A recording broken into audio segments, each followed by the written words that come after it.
fais pas ça. Toi, tu le fais. J'ai bien dit, je ne suis pas en train de parler des gourous. Hein? Je ne suis pas en train de parler de ça parce que le berger lui-même, il est soumis à la parole. Mais si le berger, il te montre par la parole que cette chose-ci, il ne faut pas le faire, ne le fais pas. Est-ce que je peux entendre un amen? Ne le fais pas. Frère Bonhomme dit, il doit sauver la brebis, peu importe ce qu'il doit endurer. Et encore, il faut que ce soit une brebis. Parce que souvent, nous perdons beaucoup de temps à sauver des boucs.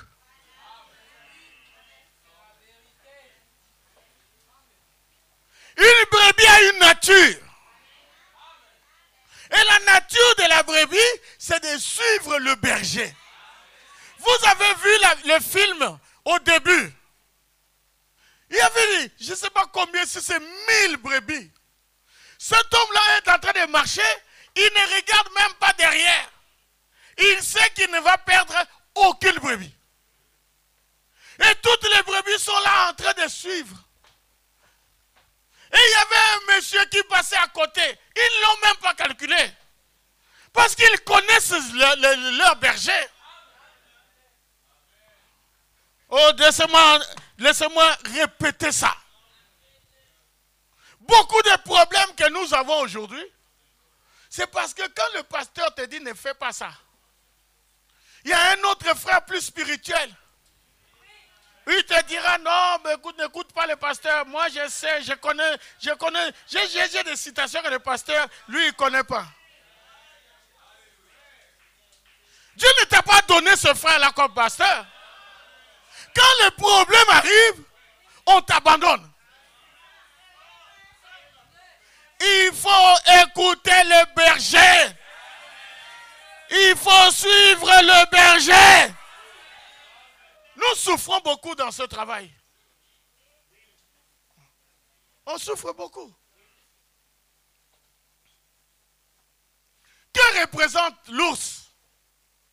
Que représente le lion?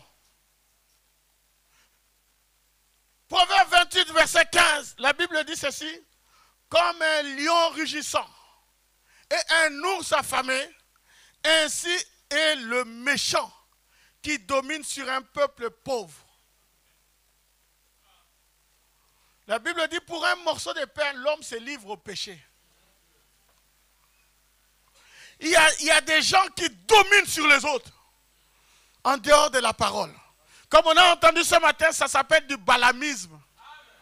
Et c'est du nicolaïsme aussi. Cette domination. Ouais. Peu importe ce que la parole de Dieu dit, mais ce que lui dit, c'est ça qui compte. Ma parole ne vaut rien. C'est la parole du prophète qui vaut tout. C'est le message, rien que le message. Si vous voulez aller au ciel, il faut creuser le message de l'heure. C'est pour cela que nous mettons le message en premier. Le Dieu du ciel nous a envoyé la parole. Non, alléluia. Ce n'est pas de la parole contaminée. Le message de l'heure.